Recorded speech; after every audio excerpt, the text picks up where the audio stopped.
ஐந்து கரத்தனை யானை முகத்தினை இந்தின் இளம்பரை போலும் ஈற்றனை நந்தி மகந்தனை ஞானக் கொழுந்தினை புந்தியில் வைத்தடி போற்றுகின்றேனே. வணக்கம். ஒரு சிலருக்கு மட்டும் 18 வயசு 19 வயசு வர்றப்பயே கல்யாணம் பண்ணி வச்சு அவன் 20-22 வர்றதுக்குள்ளேயே 2 பிள்ளையும் பார்த்து பள்ளிக்கூடத்துக்கு அனுப்பிச்சி விட்ருவாங்க. சிலருக்கு கல்யாணம் அப்படிங்கிறது பார்த்திங்கன்னா போட்டு செவ்வாய் இழுன்னு இழுத்து பொண்ணு பார்க்குறவங்களையும் கிறக்கி பொண்ணு அந்த மாப்பிள்ளையும் போட்டு கிறக்கி 30 வயசு தாண்டினாலும் கல்யாணம் இழுன்னு இழுக்கிற எத்தனையோ பேரை பார்க்குறோம். அப்போது இந்த திருமண பாவம் அப்படிங்கிறது மனிதனுடைய வாழ்க்கையில் ரொம்ப முக்கியமான இடம். ஒருவனுக்கு ஒருத்திங்கிற கான்செப்ட் இருக்கிறதே நம்ம இந்தியாவில் மட்டும்தான், வேறு எங்கேயும் கிடையாது. அப்போ வெளிநாடுகளில் இது இந்த கல்யாணம்ங்கிறது இந்த சட்டையை போட்டு கலட்டுற மாதிரி சாதாரண விஷயமாக எடுத்துக்கிறாங்க.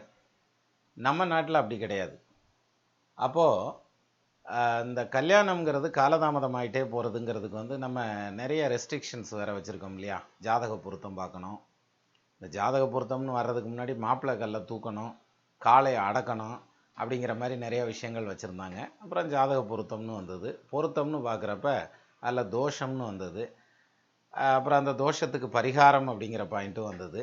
இப்படி எல்லாம் சேர்ந்து மொத்தத்தில் இழுன்னு இழுக்கிறதுல நிறைய பேர்த்துக்கு அந்த திருமணம்ங்கிறது காணல் நீராகவே போயிட்டுருக்கிறதும் உண்டு. ஒரு சிலருக்கு ரொம்ப சிரமப்பட்டு கல்யாணமும் பண்ணுறதுங்கிறது நடக்குது. பொதுவாகவே இப்போ கல்யாண காலம்ங்கிறதே ரொம்பவே லாங் ஆகிடுச்சு. சங்க காலங்களில் எல்லாம் பார்த்தோம்னா சின்ன வயசுலேயே கல்யாணம் பண்ணி வச்சுருவாங்க அப்படிங்கிற மாதிரி சொன்னாங்க. அதுக்கும் முன்னால் இருக்கக்கூடிய காலங்களில் எல்லாம் பார்த்திங்கன்னா ரொம்ப சின்ன வயசில் பால்ய விவாகம் அப்படின்னு சொல்லுவாங்கள்ல, அது மாதிரியான விஷயங்கள்லாம் நடந்தது. பட் அதுக்கான ஆதாரங்கள்ங்கிறது தமிழில் கிடையாது. ரொம்ப சின்ன வயசில் கல்யாணம் பண்ணதுங்கிறது, ரொம்ப பால்ய விவாகங்கிறது தமிழில் காணும். ஆனால் அதே சமயத்தில் வடநாட்டில் அதெல்லாம் இருந்துச்சு. அதே மாதிரி உடன்கட்டை ஏறுதல்ங்கிறதும் நம்ம நாட்டில் கிடையாது. அப்போது இருந்தது, வட இந்தியாவில் ஒரு சில இடங்களில் இருந்தது. ராஜாராம் மோகன் ராயெல்லாம் வந்தார், அவர் நிறையா சீர்திருத்தங்கள்லாம் கொண்டு வந்தாங்க. அதுக்கப்புறம் நின்றுச்சு அப்படின்னாங்க. தமிழ்நாட்டில் உடன்கட்டை ஏறுறதுங்கிறது இல்லை. ஆனால் அதே சமயத்தில் சிலப்பதிகாரத்தில் அதுக்கு ஒரு ஆதாரமாக சொல்கிறதுங்கிறது பாண்டிய மன்னன் உயிர் விட்டதுமே அந்த பாண்டிமாதேவியும் மேலே விழுந்து மன்னர் மேலே விழுந்து கையோட அந்தம்மா உயிரும் போச்சு அப்படிங்கிற மாதிரி தான் சொல்லுவாங்களே தவிர உடன்கட்டை ஏறினதுங்கிற அந்த ஒரு பாயிண்ட் இல்லை. அப்போது திருமணம் அப்படிங்கிறது தவிர்க்க முடியாத ஒரு அங்கம். ஒரு மனிதனுடைய வாழ்க்கை முழுமையடைகிறது அப்படிங்கிறது அந்த திருமணத்தில் போய் முழுமையடையுது.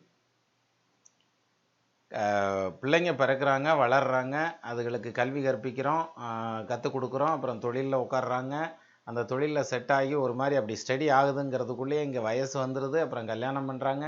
ஏன்னா இப்போ வரக்கூடிய காலங்களில் எல்லாம் நான் செட்டில் ஆனதுக்கப்புறம் தான் கல்யாணம். ஒரு சிலர் நான் கவர்மெண்ட் வேலைக்கு போனதுக்கப்புறம் தான் கல்யாணம். ஒரு சிலர் நான் வெளிநாடு வைத்தியம் கல்யாணம் பண்ணுவேன். இப்படி ஆளுக்கு ஒரு டார்கெட்டை வச்சுக்கிட்டு அவங்களும் சேர்ந்து இழுக்கிற இழுப்பில் என்ன ஆயிடுது, ரொம்பவே இழுத்துட்டு போயிடுது. 30 வயசுங்கிறது சர்வசாதாரணமாக போச்சு திருமணம் அப்படிங்கிறதுல. அப்போது அந்த வகையில் இந்த திருமணம் அப்படிங்கிற பாயிண்ட்டை எந்தெந்த கிரகங்களை வச்சு முடிவு பண்ணுறது அப்படின்னா, முதல் பாயிண்ட்டு எந்த ஒரு விஷயத்துக்கும் அதுக்கான காரகன்னு ஒன்று இருக்கும். பூமி வாங்கணுமா, செவ்வாய் ஸ்ட்ராங்காக இருக்கா பாருங்கள். குழந்தை பாக்கியமாக குரு பகவான் நல்லா இருக்காரா, தொழில் பிரமாதமாக அமையணுமா, சனீஸ்வரன் வலுவாக இருக்காரா, இது எல்லாமே அந்தந்த காரகத்துவத்தை குறிக்கக்கூடிய கிரகங்கள். அது மாதிரி கல்யாணமாக குடும்பம் அப்படிங்கிற அந்த ஒரு பாயிண்ட்டாக செவ்வாயை பாருங்கிற ஒரு பாயிண்ட் வருது. எது பொம்பளை பிள்ளை ஜாதகத்தில் செவ்வாய் கிளத்துற காரகன் அப்படிமா. ஆம்பளை பிள்ளை ஜாதகத்தில் எடுத்துகிட்டா சுக்கிரன். ஆனால் ஜென்ரலாக வரையில் சுக்கிரன் கிளத்துற காரகன் அப்படிங்கிற அந்த ஒரு பாயிண்டில் வந்துடுது. அப்போ சுக்கிரன் ஸ்ட்ராங்காக இருக்கணும், முதல் பாயிண்ட்டு. அதுக்கப்புறம் வர்றதுங்கிறது லக்னாதிபதி ஸ்ட்ராங்காக இருக்கணும். அப்போ தான் எல்லா வேலைகளும் கரெக்டாக நடக்கும். கல்யாணங்கிறது மட்டும் இல்லை, எல்லா வேலையும் சரியாக நடக்கிறதுங்கிறதுல லக்னாதிபதி சரியாக இருக்கணும். அதுக்கு அடுத்தபடியாக வர்றது 7ஆம் இடத்ததிபதியும் 2ஆம் இடத்ததிபதியும். 7ஆம் இடம்ங்கிறது கலஸ்திரஸ்தானம், 2ஆம் இடம்ங்கிறது குடும்பஸ்தானம். அந்த குடும்பம் எப்படி நிற்கும், மனைவி எப்படி இருப்பாங்க அப்படிங்கிற மாதிரியான விஷயங்கள்லாம் 2ஆம் இடம் 7ஆம் இடம் மட்டும்தான் டிசைட் பண்ணுது. இந்த கிரகங்கள் எல்லாம் அடிபட்டு நின்றுச்சுன்னா அல்லது பாதிக்கப்பட்டிருந்ததுன்னா அவங்களுக்கு திருமணத்துக்கான அமைப்புங்கிறது தள்ளிக்கிட்டே போயிடும். ஒரு சிலருக்கு நடக்காமலே கூட போயிடுது. இதை ஜாதக சிந்தாமணியில் அருமையாக சொல்கிறாங்க. வண்ணமாம் காரகேசன் சட்டாட்ட வியத்தில் நின்ன. காரகேசன்னு சொன்னால் சுக்கிரன்.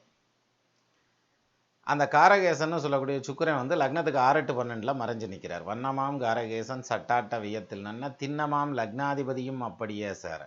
லக்னாதிபதியும் அதே மாதிரி மறைஞ்சிருக்காருன்னு வச்சுக்கிருவோம். அப்போ சுக்கிரனும் மறைஞ்சிட்டார், லக்னாதிபதியும் மறைஞ்சிட்டார். வண்ணமாம் காரகேசன் சட்டாட்ட வியத்தில் நன்ன திண்ணமாம் லக்னாதிபதியும் அப்படியே சார தன்னதாம் 7ஆம் தானம் பாவ நீசமதாய் போக. 7ஆம் இடத்ததிபதி நீசமாய் போய் நிற்கிறதுங்கிறதோ அல்லது பாவ கிரகங்களோட கூடி அல்லது வக்ரம் பெற்று அந்த மாதிரி நிற்கிறதுங்கிறதோ, தன்னதாம் 7ஆம் தானம் பாவ நீசமதாய் போக என்னிடில் தாரமின்றி இருப்பது திண்ணந்தானேன்ட்டான். அப்படி இருந்ததுன்னா அவங்க தாரம் இல்லாமலே திருமணம் இல்லாமலே இருப்பாங்கன்னு. திருமணம் இல்லாமலே இருப்பாங்கன்னு சொன்னாங்களே தவிர சன்னியாசியாக போவாங்கன்னு சொல்லலை. சன்னியாசி யோகம் இருந்தாத்தான் சன்னியாசியாக போக முடியும். நிறைய வீடியோவில் நம்மளும் எடுத்துக்காட்டு சொல்லியிருப்பேன். இந்த சன்னியாசி யோகத்தை பற்றி சொல்லலை. தேசரும் 10ஆம் ஆதி 4 இடத்தில் இருக்க செப்பிய 4ஆம் ஆதி திரிகோணம் மீத பூசலரும் பம்பல்லாதொரு 4 கிரகம் பொருந்தி 10ல் இருக்கும் போது சன்னியாசியாம். இது சாதாரணமான ஒரு சன்னியாசி. ஓசைக்கு 4ஆம் வீடு முதல் 10ஆம் மனை மட்டும் ஓரேழு வீட்டுனும் கிரகம் ஒழியாமல் நிற்க காசினியில் வாழ்வோர்க்கெல்லாம் தேசிகனையாகி கதித்திடுஞ்சன்னியாசி எனவே கருதல் வேண்டும். மிக புகழ்பெற்ற சன்னியாசியாக வந்து நிற்பாங்க. விவேகானந்தர் மாதிரியான ஆட்கள். அப்போ 10ஆம் இடத்துல 4 கிரகம் நின்னாலோ 4ஆம் மனை முதல் 7ஆம் மனை மட்டும் ஓரேழு வீட்டினும் 4ஆம் மனை முதல் 10ஆம் மனை மட்டும் ஓரேழு வீட்டின் கிரகம் ஒழியாமல் நிற்க காசினியில் வாழ்வோர்க்கெல்லாம் தேசிகனையாகி கதித்திடுஞ்சன்னியாசி எனவே கருதல் வேண்டும். வேண்டிடும் செவ்வாயி ரவி மூவர் கூடி. செவ்வாய் சூரியன் சந்திரன் இவங்க 3 பேரும் சேர்ந்து நின்னா. வேண்டிடும் செவ்வாய் ரவி மதி மூவர் கூடி விரும்பி 10ஆம் இடத்தில் நிற்க மின்னார் ஒன்றனுக்கும் ஈண்டியதோர் விரிவில்லா சன்னியாசி ஆவான். தெருவுகள்ல எல்லாம் உட்காந்துருக்காங்க, கோயில் ஓரத்துல எல்லாம் உட்காந்துருக்காங்க இல்லையா, அது மாதிரியான சன்னியாசியா. அப்போ சன்னியாசிலையும் கிரேடெல்லாம் இருக்குதுல்ல. பணக்கார சன்னியாசியும் இருக்கிறாங்க, இல்லாதவங்களும் இருக்கிறாங்க அப்படிங்கிறது. அப்போ ஆன்மீகத்தை நோக்கி போகிறது அப்படிங்கிறது அதாவது ஆதி அந்தமாக புகழ்ந்திடும் சன்னியாசி என போற்றிடவே வேண்டும்னு சொல்கிறான். அப்போ பிறந்ததுலேருந்து சன்னியாசியாகவே பிறந்து வளர்ந்து அவங்க சாமியாராக வர்றதுங்கிறது வேற. லௌகீக வாழ்க்கையில் அடிபட்டு சிரமப்பட்டு கஷ்டப்பட்டு இதுக்கு மேலே சமாளிக்க முடியாதியா, இதுக்கு மேலே சிரமம்னு வந்துக்கிட்டே இருந்தால் என்னதையும் செய்யுது, அதனால் பேசாமல் நம்ம சன்னியாசியாகவே வரலாம், ஒரு டென்ஷனும் வேணாம்லான்னு அப்படி வர்றவங்களும் உண்டு. அப்போது அந்த பிராப்தம் இருக்கிறவங்களுக்கு தான் அந்த சன்னியாசி யோகம்ன்றது. இல்லைன்னா கல்யாணம் மட்டும் பண்ணாமல் அவங்க லௌகீக வாழ்க்கையில் எப்பயும் போலேயே இருந்துகிட்டே இருப்பாங்க. அப்படியால் தான் இந்த காரகன் கெட்டிருக்கணும், லக்னாதிபதி கெட்டிருக்கணும், 7ஆம் இடத்ததிபதி அடி வாங்கி நிற்கணும். 2ஆம் இடத்தை கூட தொடலை ஜாதக சிந்தாமணியில். வண்ணமாம் காரகேசன் சட்டாட்ட வியத்தில் நன்ன திண்ணமாம் லக்னாதிபதியும் அப்படியே சார தன்னதாம் 7ஆம் தானம் பாவ நீசமதாய் போக என்னிடில் தாரமின்றி இருப்பது திண்ணந்தானேன்னா. அப்போ இருந்துச்சுன்னா கடைசி வரைக்கும் தாரம் இல்லாமல் இருக்கும். நீங்கள் கல்யாணம் லேட் ஆகிற எந்த ஒரு ஜாதகத்தை வேணாலும் பாருங்கள், நிச்சயமாக இந்த 3 விஷயத்தில் ஏதாவது ஒன்று அடி வாங்கி நிற்கும். ஒன்று சுக்கிரனாக இருக்கணும், இல்லை லக்னாதிபதியாக இருக்கணும், இல்லைன்னா 7ஆம் இடத்ததிபதியாக இருக்கணும் அப்படிங்கிறது அதில் முக்கியமான கருத்து. இந்த 3 இடத்துல ஏதாவது ஒரு கிரகம் அடிபட்டு நின்னால் நிச்சயமாக அவங்களுக்கு திருமணம் 30+ வரைக்கும் கொண்டு போகிறதுக்கு ஒரு வாய்ப்பு உண்டு. சரி, இது பாதிக்கப்பட்டதில்லை.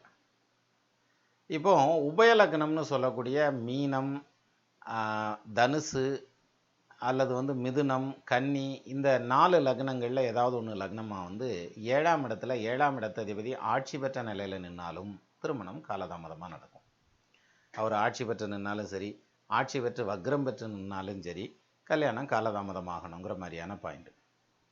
7ஆம் இடத்ததிபதி தான் நல்லா இருக்காரே, அப்போ கல்யாணம் பண்ணிட வேண்டியதானே சீக்கிரம் அப்படின்னா, அதுலேயும் எங்கே சொல்கிறான், சர்க்கரை தான். நான் வயிறு நம்ப சர்க்கரையை சாப்பிட முடியாது, அறுசுவையும் வேணும், எல்லாம் இருந்ததையும் சாப்பிட முடியும் அப்படின்ற மாதிரியான அமைப்பு. அப்போது ஒரே ஒரு டேஸ்ட்டை மட்டும் வச்சுட்டு அது காரமாக இருக்கட்டும், துவர்ப்பாக இருக்கட்டும், கார்ப்பாக இருக்கட்டும், கசப்பாக இருக்கட்டும், எதுனாலும் நம்ம ஒன்றை மட்டுமே முழுசாக சாப்பிட முடியாதுல்ல. அந்த வகையில் இது ஆக்ஷன் தான் நல்லாயிருக்கும், ஓவர் ஆக்ஷன் ஆகிடுச்சின்னு அர்த்தம். எது 7ஆம் இடத்ததிபதி ஆட்சி ஆகி போச்சுனாக்கா, அதுவும் குறிப்பாக உபயலக்னத்துக்கு. இன்னும் ஒரு சிலருக்கு அது தாரதோஷமாகவே கூட வேலை செய்யும். ஸோ இந்த மாதிரியான விதத்தில் ஒரு ஜாதகத்தை அப்படி எடுத்ததுமே பார்த்ததுமே சரி ரைட்டு இவருக்கு கல்யாணம் லேட் ஆகுது, லேட் ஆகலை. சிலர் அந்த ஜாதகத்தை எடுத்து பார்த்ததுமே என்னையா 30 வயசு ஆகிடுச்சு இன்னும் கல்யாணம் பண்ணாமல் இருக்கு அப்படின்னு கேட்டதான் அவங்க ஆமாம் சார் இன்னும் கல்யாணம் ஆகலை அப்படிம்பாங்க இல்லையா. அது மாதிரி சட்டுன்னு அப்படி எடுத்ததுமே டக்குன்னு சொல்கிறதுக்கு சிம்பிளான வழி அப்படின்னு எடுத்துக்கிட்டோம்னா, அந்த 7ஆம் இடத்ததிபதி உச்சமாகி நிற்கிறார், ஆட்சி ஆகி நிற்கிறார், ரைட்டு, அதுவும் உபயலக்னம் கன்ஃபார்மாக சொல்லிடலாம். அல்லது வந்து சுக்கிரன் லக்னாதிபதி 7ஆம் இடத்ததிபதி இந்த 3 கிரகத்தில் ஏதாவது ஒன்று வந்து பாதிக்கப்பட்டிருந்தால், அதாவது பாவர்களோட சேர்ந்திருக்கார், வக்ரம் பெற்றிருக்கார், நீசம் பெற்றிருக்கிறார், மறைவு ஸ்தானத்தில் இருக்கார், ஏதோ ஒரு விதத்தில் பாதிக்கப்பட்ட நிலையில் நிற்கிது அப்படிங்கல நிச்சயமாக அவங்களுக்கு திருமணம் தாமதமாகும். இப்போ இந்த ஐடியாவும் வந்திருக்காது, இந்த வீடியோ போடலாம் அப்படின்னுட்டு. ஒரு நண்பர் வந்து கமெண்ட்டில் கேட்டிருந்தார். அவருடைய கமெண்ட்டில் வந்து அவருடைய ஜாதகத்தையும் கொடுத்து கேட்டிருந்தார். அந்த ஜாதகத்தை இந்த இதில் போட்டிருக்கேன் பாருங்கள். அதில் என்ன கேட்டிருந்தார் அப்படின்னா, அரவிந்த் எம் அப்படின்னு சொல்லி ஒரு நண்பர், நாகர்கோயிலில் பிறந்தவர். 1986 ஆகஸ்ட் 27ஆம் தேதி அவர் பிறந்தது அப்படிங்கிற மாதிரியான பாயிண்ட்டை கொடுத்துருந்தார். 27 ஆகஸ்ட் 1986 9:12 AM காலையில் நேரத்தில் பிறந்தது நாகர்கோவிலில் அப்படின்னு சொல்லி கொடுத்துருந்தார். இந்த டீட்டெயில் கொடுத்ததை விட அவர் கொடுத்துருந்த வாசகம் நல்லா இருந்தது. ஐயா வணக்கம், ஒரு வேண்டுகோள். எனது ஜாதகத்தில் இருக்கும் ஏதாவது 4 தோஷங்களையும் அதற்கு பரிகாரங்களையும் தங்களுக்கு நேரம் இருக்கும் பட்சத்தில் தெரிவித்தால் உதவியாக இருக்கும். Because still I am not married, single and no job satisfaction அப்படின்னு கொடுத்துட்டு நேம் அரவிந்த் அப்படின்னு கொடுத்து இந்த டேட் ஆஃப் பர்த் டீட்டெயிலை கொடுத்துருந்தார். அப்போது இவருக்கு இந்த காலதாமதம் ஆகிறதுக்கு என்ன காரணமாக இருக்கும்? அவருக்கு பதில் கொடுக்கறதுக்கு டைம் இருக்குது இல்லைங்கிறது அடுத்த விஷயம். இருந்தாலும் அதை எடுத்து வச்சு என்ன காரணமாக இருக்கும் அப்படின்னு பார்க்கல தான் சரி இந்த வீடியோவும் பண்ணலாங்கிற மாதிரியான ஒரு ஐடியா வந்தது. அந்த வகையில் வந்து அரவிந்துடைய ஜாதகத்தில் பார்த்தோம்னா, வண்ணமாம் காரகேசன் சட்டாட்ட வியத்தில் நன்னன்னா, காரகேசன்னு சொல்லக்கூடிய சுக்கிரன் வந்து 6-12 மறைஞ்சிருக்காரா அப்படின்னு பார்த்தா மறையலை. ஆனால் லக்ன கேந்திரத்திலே இருக்கார். பட் அவர் வக்ரம் ஆயிட்டார், அதான் நீசம் ஆயிட்டார். சரி, நீசமான கோள் வக்ரமாக இருந்தால் கூட, அல்லது குரு பார்வையில் நின்னா கூட, அல்ல நீச நின்ற ராசி அதிபதி ஆட்சி பெற்றோ உச்சம் பெற்றோ நின்னா கூட அந்த நீசத்துக்கு பங்கம் ஆயிடுச்சுன்னு சொல்லலாம். இதில் நீச பங்கம் ஆகலை. அப்போ 2ஆம் இடத்ததிபதியான குடும்பஸ்தானாதிபதியும் அவர் தான், கலஸ்திர காரகனும் அவர் தான், அவர் நீசமாகிறார். ஒரு பாயிண்ட்டு. அடுத்தது என்ன சொன்னாங்க, லக்னாதிபதி ஸ்ட்ராங்காக இருக்காரா அப்படின்னா, லக்னாதிபதி புதன், அவர் 12ஆம் பாவத்தில் நிற்கிறார். புதனுக்கு 12ஆம் இடம் மறைவு இல்லைங்கிறது ஒரு பாயிண்ட்டு. அது மட்டும் இல்லாமல் சூரியன் ஆட்சி பெற்ற நிலையில் நிற்கிறதுங்கிறதுனாலையும் அதை குரு பார்க்குறதுங்கிறதுனாலையும் புதன் மறையலை. அப்போ கண்டிப்பாக அவருக்கு கல்யாணம் ஆகிடும். பட் 12 போய் நின்றுட்டு சூரியனோட சம்மந்தப்பட்டு குரு பார்வையில் அவர் ஒரு இடைஞ்சலுக்கு மத்தியில் நின்று அதுக்கப்புறம் அது பவர்ஃபுல்லாக வந்து நிற்கிறதுங்கிறதுனால லேட்டாக நடக்கும்னு வேணால் சொல்லலாம். 7ஆம் இடத்ததிபதி பாவ நீசமதாய் போக அப்படின்றான். முதல்ல வந்து காரகேசன்னு சொல்லக்கூடிய சுக்கிரன், அவர் நீசமாயிட்டார். அடுத்தது லக்னாதிபதி, அவர் 12 மறைகிறார், இருந்தாலும் மறைவுன்னு கிடையாது அதுக்கு. அடுத்தது 7ஆம் இடத்ததிபதி பாவ நீசமதாய் போய் நிற்கிதான்னா நீசமாகலை, ஆனால் பாவஸ்தானத்தில் தான் நிற்கிது. 6ஆம் இடத்துல மறைஞ்சு நிற்கிறார். ருண ரோக சத்ருஸ்தானத்தில் மறைஞ்ச வரைக்கும் இருந்தால் கூட பரவாயில்ல, சேர்த்தான் வந்து பிரச்சனை இல்லை, ஏதோ கொஞ்சம் லேட்டாகட்ட இழுத்து பண்ணிக்கலாம் அப்படின்னு நினைக்கலாம். அவர் வக்ரமாய் வேற நிற்கிறார். அப்போ சற்றேற குறைய சுக்கிரன் எப்படி வக்ரமாய் நீசமாய் நிற்கிறாரோ அதே ஸ்டேட்டஸில் தான் அந்த பக்கம் குரு பகவானும் நிற்கிறார். நீசமாக மட்டும்தான் இல்லை, ஆனால் வக்ரமாகி 6ல் மறைகிறார். அப்போ இவருடைய ஜாதகத்தில் இந்த 3 கிரகமுமே வந்து ஏதாவது ஒரு விதத்தில் பிரச்சனையில் போய் நிற்கிது. அப்போ ஆட்டோமேட்டிக்காக கல்யாணம் லேட் ஆகிடுது. 30 வயசை தாண்டி ஆகணும்ல, ஆல்ரெடி தாண்டியாச்சு.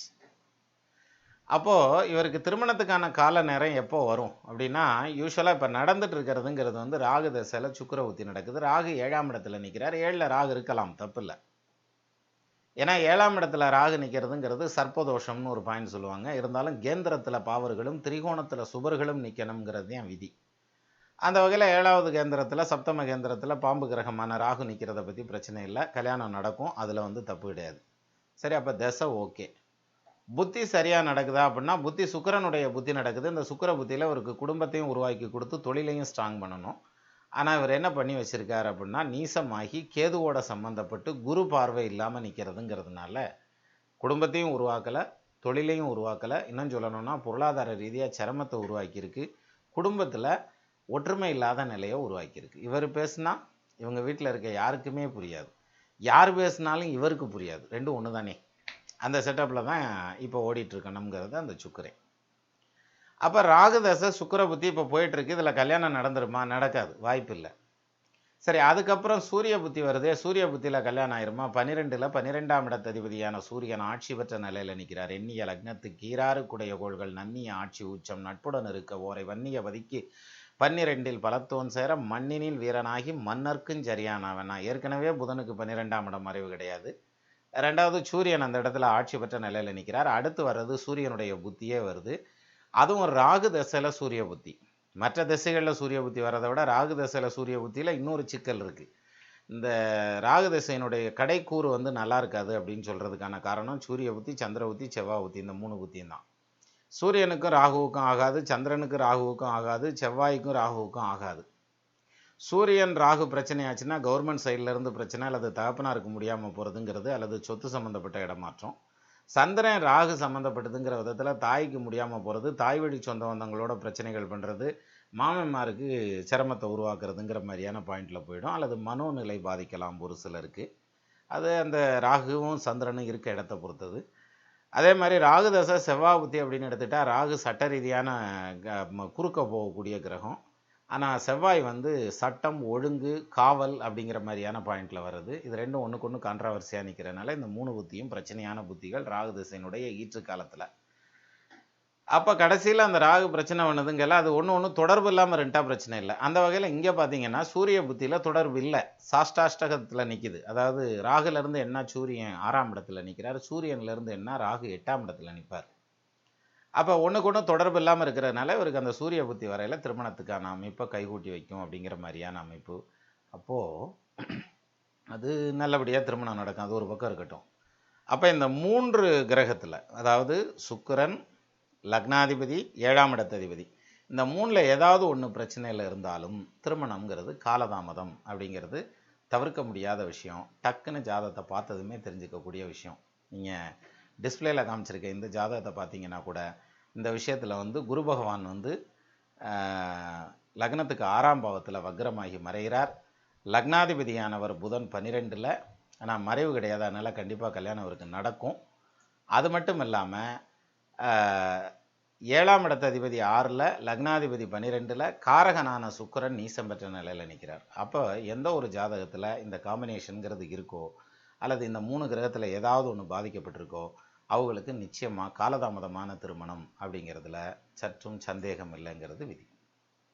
அப்போது ஒரு சில ஷார்ட்கட் அப்படி சொல்லுவாங்கள்ல, இதுக்கு போய் நீங்கள் உடனே சப்தமாம்சம் எடுக்கிறேன், நான் வந்து அஷ்டவர்க்கத்தை எடுக்கிறேன், அப்புறம் நடக்கிற தசாபுத்தி எடுக்கிறேன், அதை எடுக்கிறேன், இதை எடுக்கிறேன்னு எல்லாத்தையும் எடுத்துக்கிட்டே இருக்கலாம். பலன் டக்குன்னு சொல்கிறதுங்கிறது வந்து இந்த 3ல் ஏதாவது ஒன்று அடி வாங்கியிருக்கா, ரைட், உனக்கு திருமணம் லேட், முடிஞ்சு வச்சு சக்குன்னு சொல்கிறதுக்கான அமைப்பு அப்படிங்கிறது எளிமையாக சொல்லக்கூடிய பல விஷயங்கள் இது மாதிரி சொல்லியிருக்காங்க நம்ம ஜோதிட கிரந்தங்களில். பார்ப்போம், ஒன்றா பார்த்துட்டு வருவோம். அப்போது நமது நேயர்கள் ஆள் போல் தடைதடைத்து, அருகது போல் வேரூன்றி, மூங்கில் போல் கிளைகிழைத்து, முதியாமல் வாழ்ந்திருக்க வாழ்க என வாழ்த்தி அமைகிறேன். வணக்கம்.